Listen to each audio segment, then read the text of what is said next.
We are back on Jackals TV, and it's the final game of the regular season. The Jackals taking on the Royals. See the Royals there on your screen in the dark blue jerseys. The Jackals on the left side of the screen in their white jerseys. As I mentioned, last game of the season, and the playoffs will be beginning next week. So one last opportunity for teams to settle their position on the season. The Jackals will be down a number of players in this game. Gary Pabla, Darshan, Rob Seneth, Daryl Miller, David, Gary Mizuno, all out of this game. They have a couple of spares called up, McKenna Cameron and Chris Marshall sparing to help fill out the roster. Also, Trevor missing in net. So this is the first game in the summer season that Trevor has not been the starting goalie. Call up from Lloyd's Monday Night Hockey. Chris will be in net for them here tonight.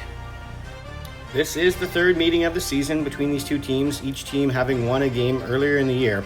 And spoiler alert, folks, this is not going to be a pretty one for the Jackals with their depleted roster and the Royals having an excellent roster out here tonight. So let's keep track of the shots that the Jackals get in this game in the highlights. And speaking of that, let's head to the first period. We get started right off the opening faceoff. You see the Jackals not quite ready. Jay Lawrence still putting on his helmet on defense there, and another player just leaving the ice. So we actually started the game with 6 players on the ice. Couple quick opportunities there for the Royals. Eventually this puck's gonna land over here on the left side, and it's gonna go up over the shoulder of Chris, and the Royals have a lead just seconds into this game, 1-0. Next up, we're going to see Jay Lawrence grab that puck deep in his own zone. He's going to race up ice with the puck, go down the right side, take a backhand, and there's number 1, shot 1. It's 1 goal for the Royals, 1 shot for the Jackals. Here's number 68, Etzeter, mohawking through the zone, taking a wrist shot that goes high over the goaltender's shoulder, and now it's 2-0 for the Royals. Next, we see McKenna racing up the left side of the ice. She dumps it in, and then she's going to chase it and put pressure on that defender. Skate right through there and steal the puck. Put it up front to John, who shovels it on net, and that's a legitimate scoring chance there for the Jackals, and shot number 2. Now we see Chris Marshall with the dump in, and that's on net, so that's shot number 3. So it's now 3 shots for the Jackals, 2 goals for the Royals. And the shot parade continues, and that's a nice wrister by Jay Lawrence, and the goalie does well to get his glove on it and direct it off to the corner.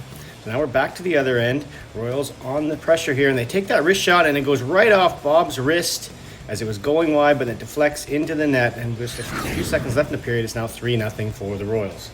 Here we see some more pressure by the Royals, working the puck down low behind the net. Watch Troy in front. He's going to chase that player down below behind the net.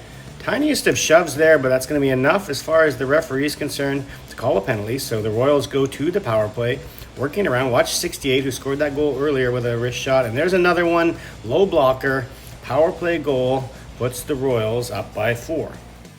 And the tough second period for the Jackals is going to continue after giving up that power play goal. Here they are working down low, the Royals. They're going to throw that one wildly out front. That Pointman's going to get it, walk into the slot, put a screen shot past the goaltender to put them up by 5. Remember, the Jackals still stuck on 4 shots as well. There's a delayed toe drag that goes wide to the far side of the net, and then that one player picks it up and tosses it into the empty net. And then a completely ridiculous celebration for the 6-0 goal, making a fool of himself before he rides home in his Cybertruck later. Watch in front here, you see John going behind the net. He actually rips the goaltender's stick out of his hand. Goaltender does get it back, but while that's all happening, this play is allowed to continue, and the goaltender's out of sorts, and that player's going to score from behind the net, reaching out, tucking it into the empty net. It's now 7-0 for the Royals, up by a converted touchdown. Still stuck on 4 shots are the Jackals, but here they are with an offensive opportunity. This puck tries to go in front, and it's going to end up down low onto Chris Stuhar's stick, who throws it to Jer, who whips it on net, and that's past the goalie. It's a shot and a goal, and it's now 7-1.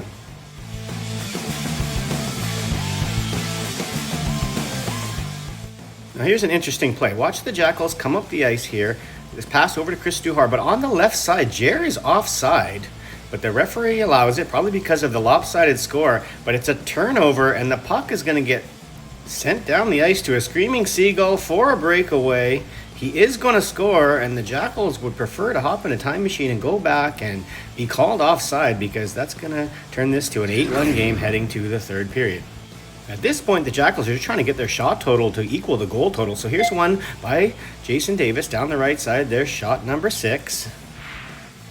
But the Royals do come back the other way. Here's the first shot that Chris turns to the left corner with a blocker save. But this player is allowed to waltz down the middle, stick handle his way to the back of the net. And it's now Royals up 9-1 with the Jackals with currently 6 shots on net.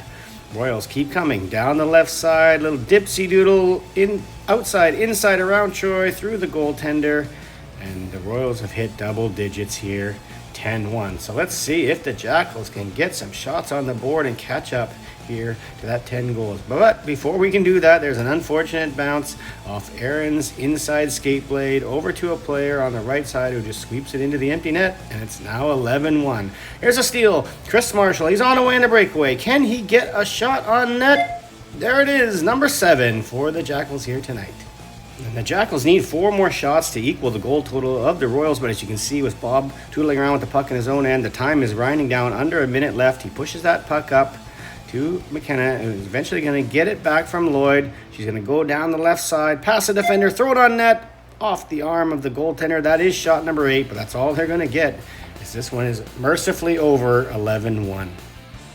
We'll have a quick look at the stats for the game. You see the shots on net, 47-8 for the Royals. So not a particularly enjoyable outing for the Jackals here today. So with the season now over, let's have a look at the final statistics for the season. And you see Rob and Jeremy tying for the team lead in points, with Rob getting those in 4 less games, and then a 4-way tie for the most goals on the team this season with 5. Rob, Jeremy, Daryl, and Aaron all having 5. And with Trevor wisely avoiding this game, he maintains his .904 save percentage for the season. So let's have a look at the final standings for the season.